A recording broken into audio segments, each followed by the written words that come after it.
Lucie Bernardoni écrit des chansons pour les autres, mais pas que. La répétitrice de la Star Academy dévoile aussi sa plume dans son magazine La Gamine au fond de la classe. Elle a notamment dressé le portrait de Michael Goldman. Euphorie pour les fans de la Star Academy. En 2022, l'émission a fait son grand retour sur TF1. Et parmi les professeurs, la production a misé, à juste titre, sur Lucie Bernardoni. Avec Marlène Schaff, elle est chargée de faire répéter aux élèves leurs chansons pour les émissions en direct. La Star Academy, c'est une compétition, certes, mais dans la joie et la bonne humeur tant du côté des candidats que des professeurs. Ces derniers forment une véritable famille, des liens qui sont bien visibles à l'antenne.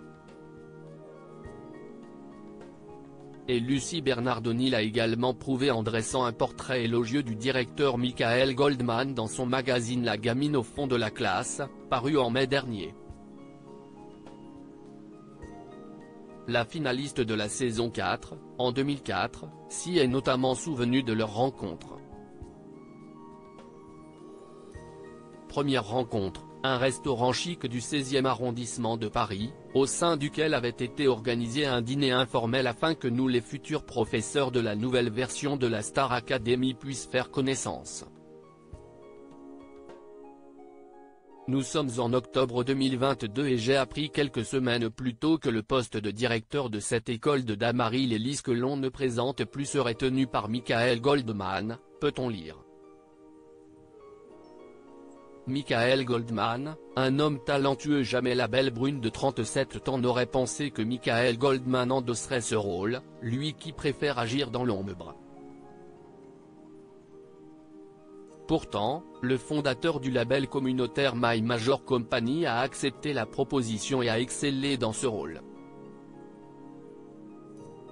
Les mois ont passé et je l'ai observé, de loin, naviguant avec aisance dans un univers qu'il connaît, certes par cœur, mais dont les lumières ne l'ont jamais attiré pour lui-même, a-t-elle poursuivi. Qualifiant au passage l'homme de 44 ans de pilier calme et serein du programme ou de chaleureux et avenant. Alors, je me souviens avec amusement de notre première rencontre dans ce restaurant guindé du 16e et je me dis que j'aurais pu le rencontrer dans un petit bar de quartier, il aurait trinqué avec la même sincérité d'âme. Et Lucie Bernardoni est heureuse de constater que être sous le feu des projecteurs n'a pas changé le gars bien qu'il est, un homme respecté et très apprécié. Espérons donc qu'il remplira pour la prochaine saison, tout comme Lucie Bernardoni qui l'impressionne tout autant.